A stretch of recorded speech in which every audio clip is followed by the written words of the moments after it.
मैं राजीव। तो कांग्रेस के लिए आज का दिन काफी अहम रहा। इस 137 साल पुरानी पार्टी में अध्यक्ष पद के लिए छठवीं बार चुनाव हुए और अब ये तय है कि 22 साल बाद कांग्रेस को कोई ऐसा अध्यक्ष मिलेगा जो नेहरू गांधी परिवार से बाहर का होगा।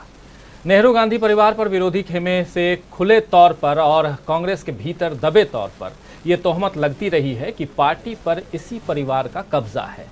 ये सही है कि इस परिवार के कई सदस्य कांग्रेस अध्यक्ष पद पर बने रहे, लेकिन ये कांग्रेस कार्यकर्ताओं के मन के मुताबिक ही हुआ और जब कोई और उपयुक्त नेता आया तो उसने भी कमान संभाली। ऐसे में गांधी नेहरू परिवार पर वंशवाद का आरोप लगाना कितना उचित है, इस सवाल पर ईमानदारी से मंथन होना चाहिए।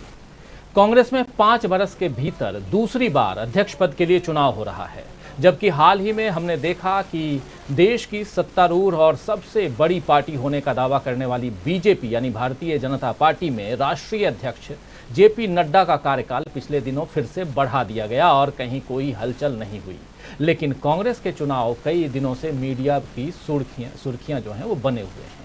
मीडिया के जरिए कांग्रेस विरोधी माहौल बनाने की खूब कोशिशें हुई, लेकिन इस बार सोनिया गांधी, राहुल गांधी और प्रियंका गांधी चुनावी परिदृश्य से बिल्कुल अलग ही रहे, लिहाजा उन पर उंगली उठाने वालों को मन महसूस करके रह जाना पड़ा। अब सवाल ये है कि आखिर कांग्रेस को ही अलोकतांत्रिक करार देने की चालाकी क्यों की जाती है? क्या इसीलिए कि जब तक गांधी नेहरू परिवार कांग्रेस में है तब तक कांग्रेस के विरोधी कांग्रेस को खत्म करने के मंसूबे पूरे नहीं कर सकते? आप जानते ही हैं दोस्तों कि अंग्रेजी शासन की गुलामी से भारत को आज़ाद करने के लिए कांग्रेस ने एक लंबी लड़ाई लड़ी और जब आज़ादी मिल गई तो देश में मजबूत लोकतंत्र की स्थापना के लिए कांग्रेस ने भरपूर कोशिशें की। कांग्रेस के बड़े नेताओं में एक बड़ी संख्या नेहरू परिवार के सदस्यों की रही, जिन्होंने आज़ादी के पहले से लेकर आज़ादी के बाद तक लोकतांत्रिक राजनीति को बढ़ावा देने का काम किया। याद कीजिए, पंडित मोतीलाल नेहरू, पंडित जवाहरलाल नेहरू, विजय लक्ष्मी पंडित, कमला नेहरू और फिरोज गांधी, इंदिरा गांधी, राजीव गांधी से होते हुए ये परंपरा सोनिया गांधी, राहुल गांधी और प्रियंका गांधी तक जारी है। एक ही परिवार के इतने सारे लोग दशकों से भारतीय राजनीति पर अपना अलग प्रभाव छोड़ते रहे तो इस बात से बहुत से नेताओं को शिकायत रही।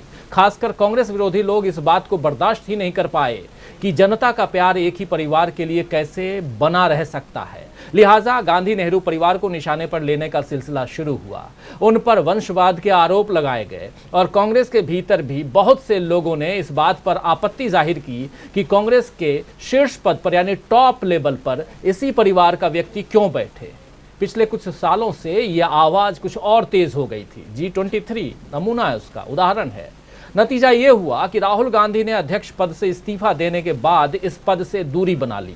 लंबे वक्त तक ये पद खाली रहा, फिर मजबूरन सोनिया गांधी को कमान संभालनी पड़ी और अब जब चुनाव हो गए हैं तब भी उन पर यानी सोनिया गांधी और गांधी परिवार पर उंगली उठाने वालों की कमी नहीं है।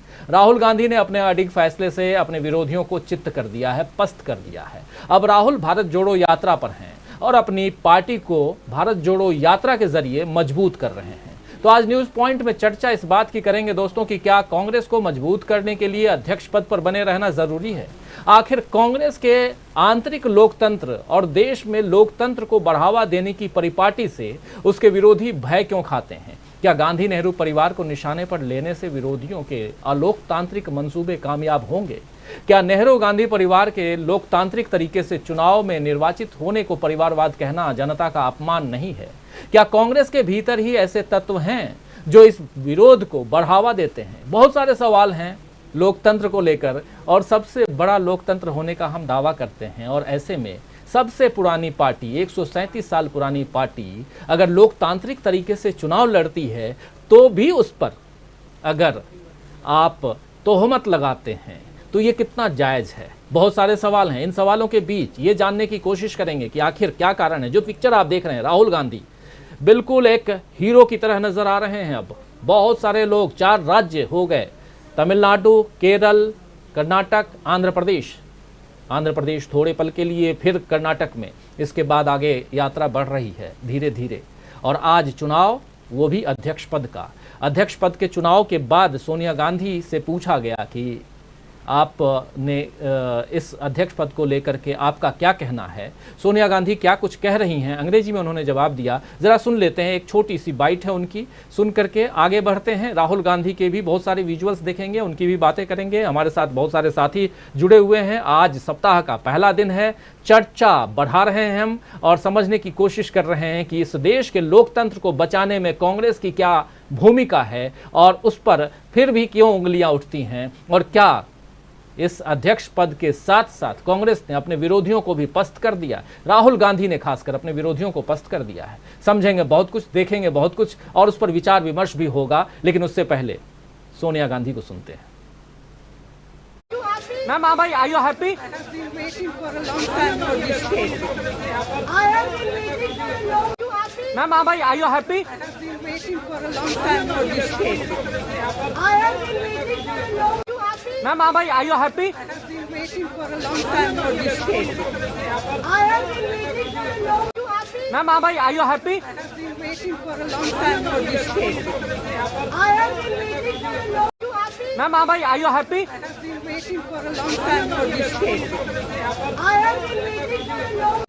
तो ये आप देख रहे थे सोनिया गांधी जो कह रही हैं कि I was waiting for this time for a long time, और ये एक लंबे समय से इस समय का इंतज़ार कर रही थी। और ये सोनिया गांधी कह रही हैं, एक छोटी सी बाइट, हालांकि 2-3-4 बार हमने रिपीट करके सुनाने की कोशिश की और ये समझने की कोशिश कि सोनिया गांधी इस पल का इंतज़ार एक लंबे समय से क्यों कर रही थी, ये भी समझेंगे। तो बहुत कुछ समझना है। इस कार्यक्रम को आगे बढ़ाते हैं। इस कार्यक्रम में हमारे साथ कुछ वरिष्ठ साथी जुड़े हुए हैं, उन सबसे आपका परिचय करवाऊँ, चर्चा को आगे बढ़ाएं। राहुल गांधी के तमाम विजुअल्स आप देखते रहेंगे। इस वक्त हमारे साथ 4 वरिष्ठ साथी जुड़े हुए हैं। मीनू जैन जी जुड़ी हुई हैं हमारे साथ। मीनू जी, आपका स्वागत करता हूं पॉलिटिकल एनालिस्ट के रूप में। हमारे साथ सीधे ग्वालियर से जुड़े हुए हैं वरिष्ठ पत्रकार राकेश अचल जी। राकेश अचल जी, आपका स्वागत है। हमारे साथ स्टूडियो से जुड़े हुए हैं हमारे साथी शकील अख्तर जी, वरिष्ठ पत्रकार, देशबंधु के परमानेंट स्तंभकार हैं, कॉलमिस्ट हैं। हर सोमवार को इनके आर्टिकल आप पढ़ते होंगे। और साथ में हमारे साथी ऑनलाइन एडिटर अमरेंदु उपाध्याय जी। एक साथी थोड़ी देर बाद और जुड़ने वाले हैं, उनका भी आपसे परिचय करवाऊंगा। और आप तमाम दोस्त साथी शुभचिंतक जो जुड़ चुके हैं, आप सबका स्वागत करता हूँ, इस्तकबाल करता हूँ। हमारे साथी डॉक्टर प्रकाश हिंदुस्तानी जी सीधे इंदौर से जुड़े हुए हैं, वरिष्ठ पत्रकार हैं, आप सब से रूबरू होते रहते हैं। आपका भी स्वागत है प्रकाश हिंदुस्तानी जी। और तो दोस्तों, कार्यक्रम को आगे बढ़ाएं। अभी आप देख रहे थे, सुन रहे थे सोनिया गांधी को। आज का दिन कांग्रेस के लिए बहुत ही इम्पोर्टेंट डे, 17 अक्टूबर। बहुत दिनों से इस पल का इंतजार था। अध्यक्ष पद को लेकर के, खास करके कौन अध्यक्ष बनेगा, और खासकर सबकी उंगली, सबकी निगाहें जो हैं वो जाकर एक ही जगह टिकती थीं, और वो निगाहें राहुल गांधी की तरफ टिकती थीं। राहुल गांधी ने जब तक ये नहीं कहा था, राहुल गांधी जब उन्होंने पदयात्रा की शुरुआत की तो उनसे पूछा गया कि क्या आप अध्यक्ष पद का चुनाव लड़ेंगे, कांग्रेस अध्यक्ष पद की बात कर रहा हूं, तो उन्होंने कहा था कि